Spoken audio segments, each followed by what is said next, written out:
Good morning, everybody.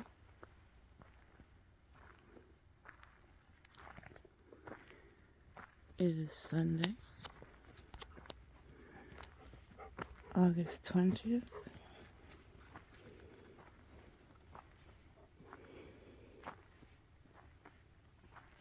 Very sorry that we have not been around the past couple of months. I've been dealing with fevers, like 102.6 kind of fevers. I've been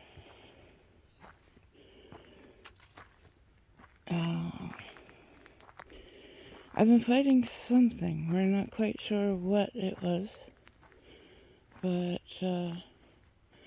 as I wait for my upcoming appointment less than a month to go with my endocrinologist, I just have to stick it out. I just have to wait.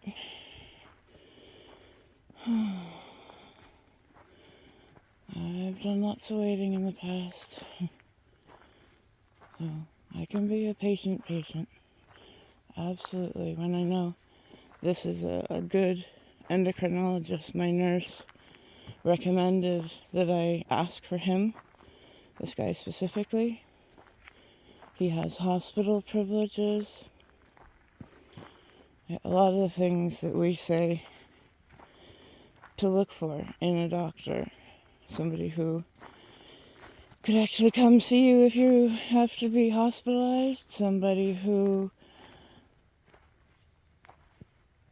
at least recognizes the scope of your situation.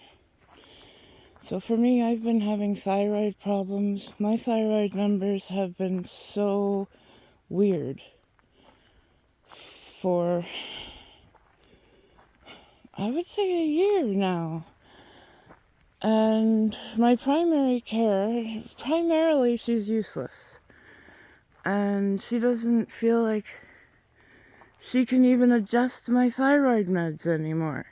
Because no, I have an appointment with an endocrinologist. So yeah, I should just hang on. I'm kind of mad at that. Like, I've only ever called one other doctor useless in my entire 25 plus year career of being a patient.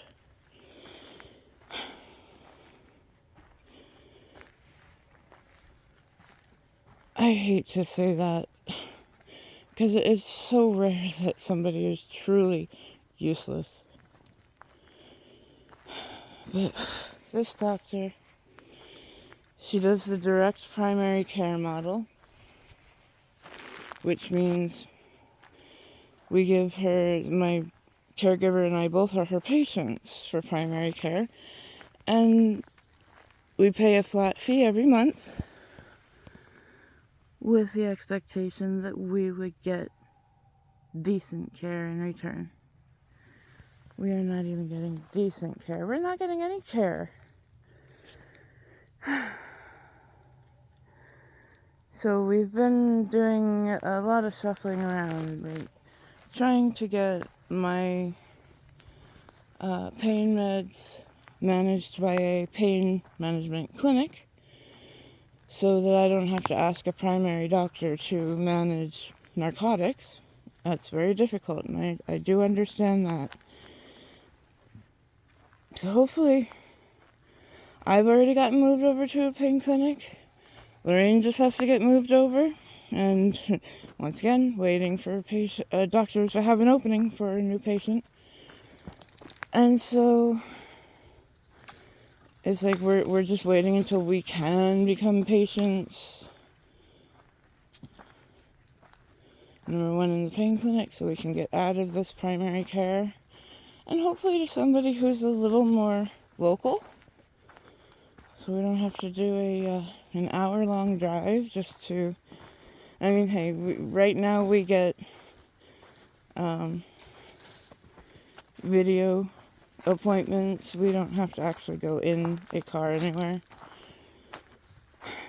Still, she charges every single time. Okay, I'm on Medicaid, right? So in Washington, that's called Apple Health. And I wrote to her just to tell her I have a fever last month. It lasted for 10 days in July. And I thought she was carrying that big stick, but thankfully no. Alright, so I wrote to her, and we have a secure way of messaging back and forth. That is pretty cool. I found out that when I just basically gave her an update of how I'm doing, I didn't have to wait for any of her input. Everything that was suggested for me to do, which was hydrate, take some Tylenol for the fever, try to go to the simple diet, just go for bread, rice, very easy stuff, no complications. So I just been doing all the things that I can do to keep my health going until I can see these doctors and get the fuck out of here. I do not like this doctor. It's rare that I just actually say, I don't like you.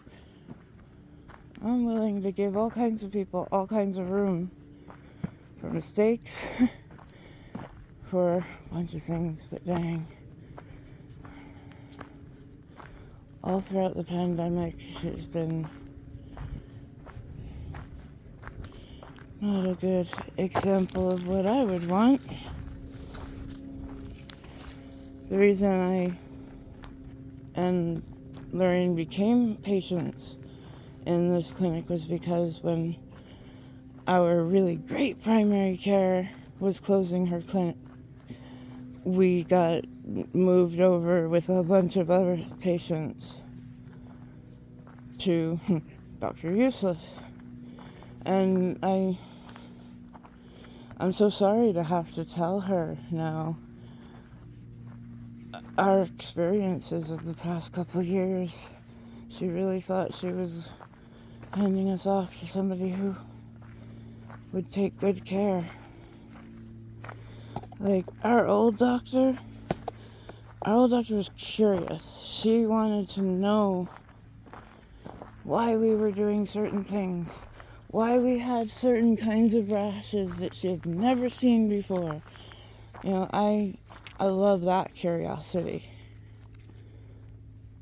And it helped. It helped so much. This is the doctor that diagnosed EDS. We actually had DNA. We could look to see if we had the genetic marker for Ehlers-Danlos. And voila, we did. Woohoo! Wow, I didn't take it. That's from my pocket.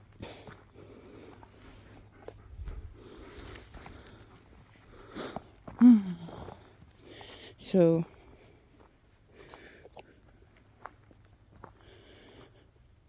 I talked with my psychiatrist a couple days ago. Told him about the week that I had high fever. Told him about all the symptoms that went up high, and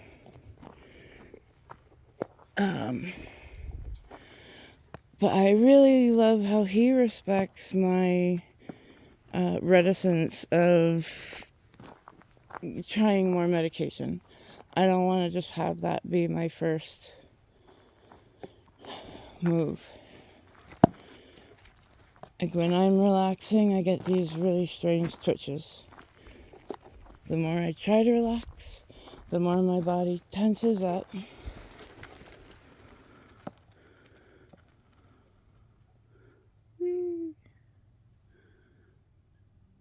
You got it. And the more my body tenses up, the more I can't sleep, the more I can't meditate. I can't do Qigong, any of that good stuff.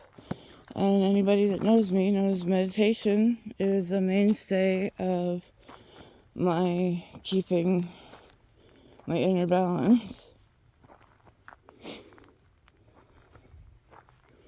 So it's been hard.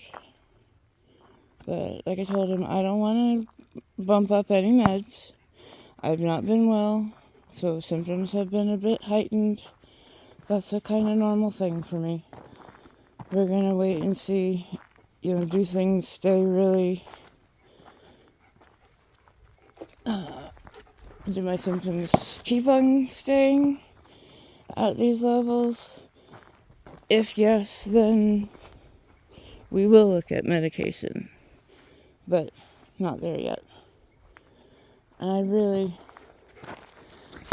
I just love that this doctor respects what I say, how I feel.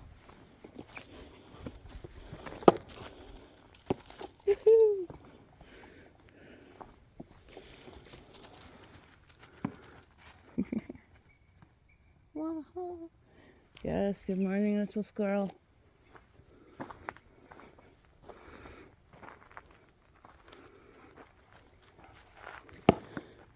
So as we're waiting for appointments to come around, we have been doing work on sketching out the next part of my story. We are actually going to contact the doctor up in BC who diagnosed me in 2001, see if he wants to talk on camera. I think he will, because he loves any chance that he gets to talk about his work, his research, even if it's not with someone who is another doctor. Like, I think I've mentioned the picnics that we used to hold for Washington State. We would tell people in the BorreliaEtc community that we're going to hold a picnic, we're going to be at this park at this time, this day. Come on down, and if you bring food, just please bring a recipe list of all your ingredients for your food. Because we have the sorry thing about BorreliaEtc is that a lot of restrictions come with the condition. We are told to cut down on our gluten and sugar right away because those are things that the bacteria really likes to feed off of. And if you put sugar in your body, if you put gluten in your body, the bacteria, they party. They're like, woohoo, we had a good meal. Let's go out to the club tonight. Yeah, it's difficult. And they give us sugar cravings. It's so not fair. Oh, look at that beautiful sunlight.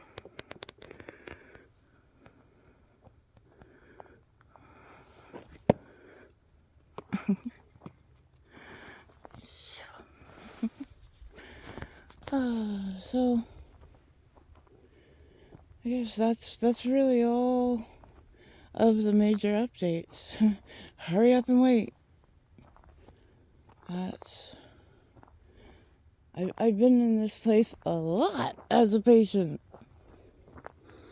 Hurry up and wait. What you got on your head? What you got on your head? Now it's on your back. Yeah. Pine needles. Sugar? Us? Thank you. Right on.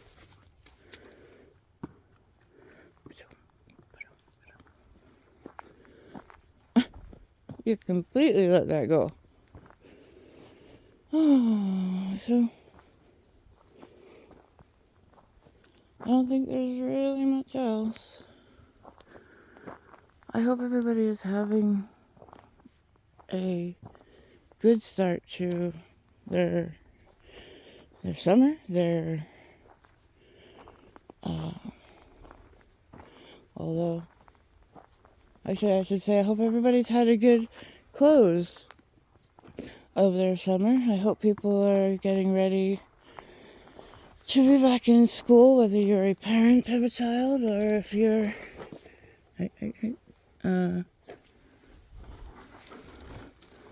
the child getting ready to go back.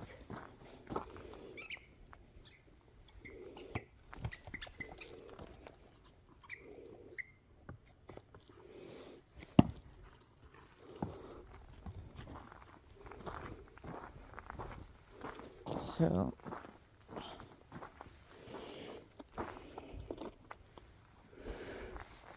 we wish everybody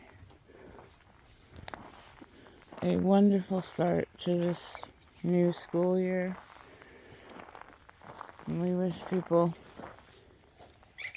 peace and patience.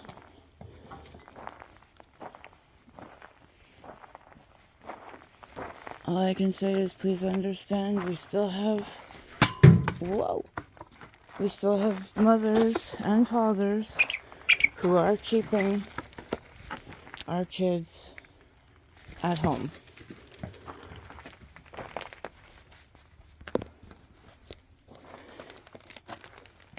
If you see that, if you hear about it, please do not ridicule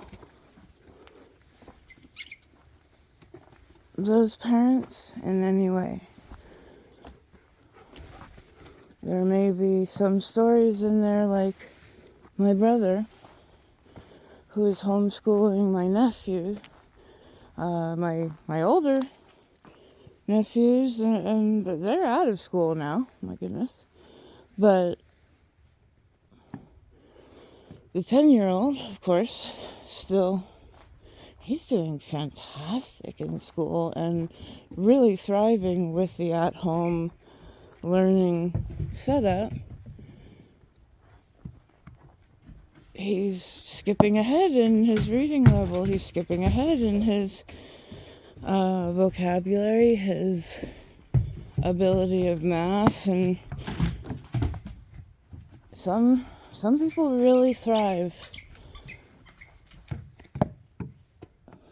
Ooh boy, that just bounced right back.